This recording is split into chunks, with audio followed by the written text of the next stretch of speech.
नमस्कार। कभी सोचा है उन कहानियों के बारे में जो हमें रोज बताई जाती हैं?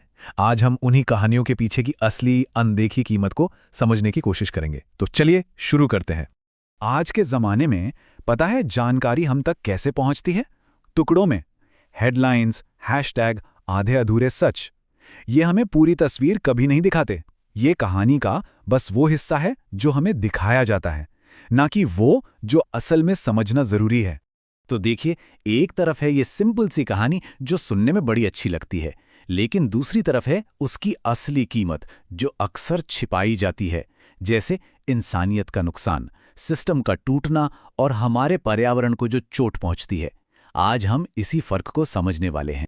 तो चलिए शुरू करते हैं हमारे पहले हिस्से से और देखते हैं कि कैसे ये आसान से लेबल और हेडलाइंस असल में इंसानी जिंदगी की जटिलता को छिपा देते हैं। इस स्लाइड पे जो बात लिखी है वो सच में सोचने वाली है कि असल जिंदगी कभी भी हेडलाइंस में नहीं जी जाती। वो तो उन छोटे छोटे पलों में होती है जिन्हें मीडिया कभी नहीं दिखाता। मतलब वो हिम्मत जो हम चुपचाप दिखाते हैं, या वो अच्छाई जो बिना किसी कैमरे के की जाती है। और पता है क्या होता है? जब किसी की पहचान को सिर्फ एक लेबल बना दिया जाता है, तब मामूली सी चीजें भी बोझ लगने लगती हैं। किसी का नाम शक की वजह बन जाता है, उसकी आस्था पर सवाल उठने लगते हैं। एक दाढ़ी, एक दुपट्टा, ये सब असहज सवाल बन जाते हैं। लोगों को अपनी जिंदगी का ही हिसाब देना पड़ता है, सिर्फ इसलिए कि उनकी एक खास पहचान है। तो याद रखने वाली बात यह है कि हर लेबल के पीछे, हर हेडलाइन के पीछे एक इंसान है, एक कहानी है जो बस हम सबकी तरह सम्मान और सुरक्षा चाहती है। और जब हम सिर्फ इन लेबल्स पर ध्यान देते हैं ना, तो हम इसी इंसानियत को कहीं पीछे छोड़ देते हैं। अच्छा, अब आते हैं हमारी दूसरी कहानी पर। यहां हम देखेंगे कि कैसे फौरन सजा की मांग और न्याय के जो सिद्धांत हैं, उनके बीच एक टकराव सा पैदा हो रहा है। आजकल एक नया मॉडल बड़ा चर्चा में है। नाम है बुलडोजर न्याय। इसमें क्या होता है? कोई लंबी सुनवाई नहीं, कोई सबूतों की जांच नहीं, बस एक्शन। यह हमें सोचने पर मजबूर करता है कि क्या ये वाकई न्याय का कोई तेज तरीका है या फिर कुछ और ही है। देखिए, हमारे संविधान में एक बहुत ही जरूरी सिद्धांत है, विधिक प्रक्रिया, जिसे ड्यू प्रोसेस कहते हैं। इसका सीधा सा मतलब है कि हर इंसान को, चाहे उस पर कोई भी इल्जाम क्यों ना हो, अपनी बात रखने का और एक निष्पक्ष सुनवाई का पूरा पूरा हक है। अब ये स्लाइड देखिए, ये उस टकराव को बिल्कुल साफ साफ दिखाती है। एक तरफ है हमारी विधिक प्रक्रिया जो न्याय के पिलर्स पर खड़ी है, और दूसरी तरफ है ये बुलडोजर न्याय जो सजा को सबूत से पहले रखता है और पूरी अदालती प्रक्रिया को ही बाईपास कर देता है।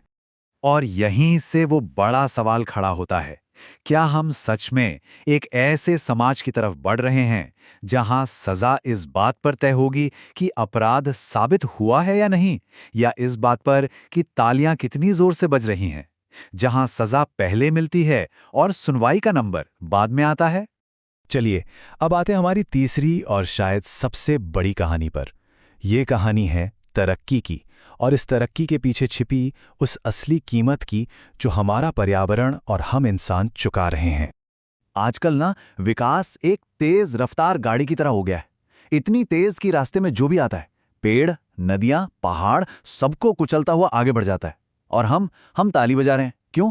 क्योंकि हमें यही सिखाया गया है कि कंक्रीट ही तरक्की है और हरियाली वो तो बस तस्वीरों के लिए होती है। और इस तथाकथित प्रगति की एक कीमत है। एक जमाना था जब इंसान जंगल में रहता था, और आज जंगल इंसान की फाइलों में रहता है, एक प्रोजेक्ट एरिया बनकर। कभी मेट्रो के नाम पर हजारों पेड़ कट जाते हैं, कभी हाईवे के लिए पहाड़ तोड़ दिए जाते हैं, और स्मार्ट सिटी बनाने के चक्कर में झीलें ही गायब हो जाती हैं। ये एक ऐसी चेन है जिसका अंत सिर्फ विनाश है। और हर बार हमें एक ही लाइन सुनने को मिलती है, ये जनहित में जरूरी है। पर सवाल तो यही है कि ये कौन से जन का हित है?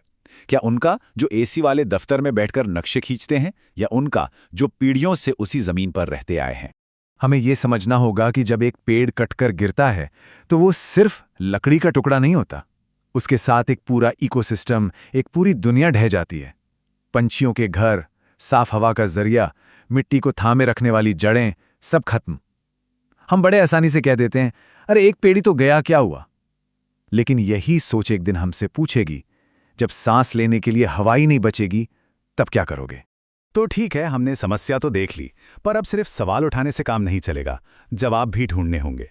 तो चलिए अब एक ऐसे रास्ते पर बात करते हैं जो विकास और पर्यावरण के बीच एक बैलेंस, एक संतुलन बना सके। देखिए, समाधान मुश्किल नहीं है, बस नीयत साफ होनी चाहिए। पहला, हर प्रोजेक्ट की जो एनवायरमेंटल जांच होती है वो सिर्फ कागजों में ना हो, जमीन पर सख्ती से हो। दूसरा, ये 1 काटो 10 लगाओ का नारा ठीक है, लेकिन उससे भी जरूरी है पुराने बड़े पेड़ों को बचाना। तीसरा, जिस जमीन पर प्रोजेक्ट बन रहा है वहां के लोगों की राय लेना सिर्फ एक फॉर्मेलिटी ना हो, उसे अनिवार्य बनाया जाए। चौथा, हमें सोलर और रेन वाटर हार्वेस्टिंग जैसी ग्रीन टेक्नोलॉजी को अपनाना होगा। ये अब कोई ऑप्शन नहीं, ज़रूरत है। और पांचवां और सबसे ज़रूरी, अगर कोई प्रोजेक्ट पर्यावरण को नुकसान पहुंचाए तो उसकी जवाबदेही तय हो और सख्त कार्रवाई हो। तो अब आखिर में इन तीनों अलग अलग कहानियों को एक साथ जोड़कर देखते हैं और समझने की कोशिश करते हैं कि इनकी वो अनदेखी कीमत आखिर है क्या। तो अगली बार जब आपके सामने कोई खबर आए तो खुद से पूछिएगा, क्या ये सिर्फ एक हेडलाइन है या इसके पीछे किसी की पूरी जिंदगी की कहानी छिपी है।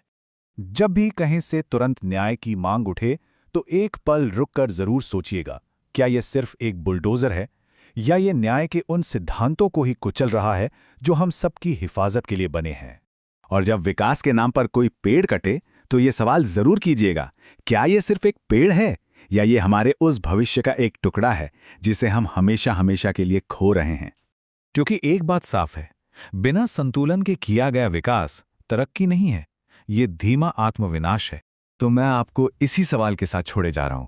जिन कहानियों पर हम इतनी